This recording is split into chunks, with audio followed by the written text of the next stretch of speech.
काय कालिमाललामवारिधारिणि तृणीकृतत्रिविष्टपा त्रिलोकशोकहारिणि मनोनुकूलकूलकुञ्जपुञ्जधूतदुर्मद धुनोतु नो मनोमलं कलिन्दनन्दिनी सदा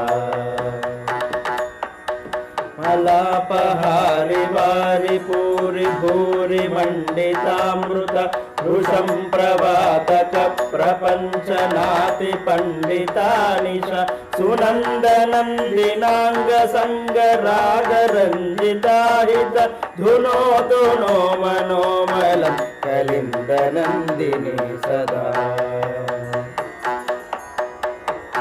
सत्तरङ्गसङ्गधूतभूतजातपातक नवीनमाधुरी धुरीन भक्तिजातचातक तटान्तवा सदा सहंस संवृताग्रिकामद धुनोतु नो मनोमलं कलिन्दनन्दिनी सदा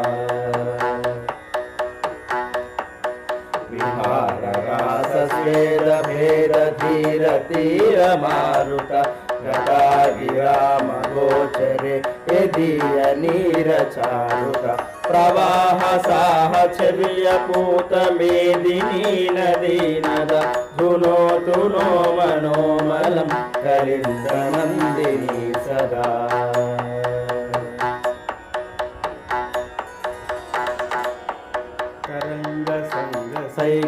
सैकतान्तरातितं सदासित शरन्निशाकरांशु मञ्जुमञ्जरी सभाजित भवार्चना प्रचारुणाम्बुनाधुना विशारद धुनोतु नो मनोमलं कलिन्दनन्दिनी सदा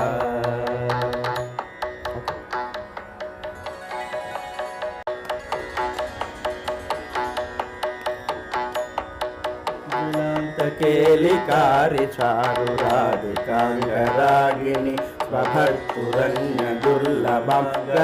गतां शभागिनि स्वदत्त सुप्त सप्त सिन्धु मेदिनाति कोविद धुनोतु नो मनोमलं कलिन्दनन्दिनी सदा जलाच्युताच्युताङ्गरागलं पटालिशालिनि विलोलराधिका कचान्तचम्पकालिमालिनि सदावगाहनावतीर्ण भर्तृभृत्य नारद धुनोतु नो मनोमलं कलिन्दनन्दिनी सदा सदैव नन्दिनन्दकेलिशालिकुञ्जमञ्जुल कटोत्तपुल्लमल्लिका कदम्बरेणुसुज्वल जलावगाहिनां मृण भवाब्धिसिन्धुपारद धुनोतु नो मनोमलं कलिन्दनन्दिनी सदा धुनोतु नो मनोमलं कलिन्दनन्दिनी सदा धुनोतु नो मनोमलं कलिन्दनन्दिनी सदा कलिन्दनन्दिनी सदा कलिन्दनन्दिनी सदा इति श्रीशङ्करविरचिता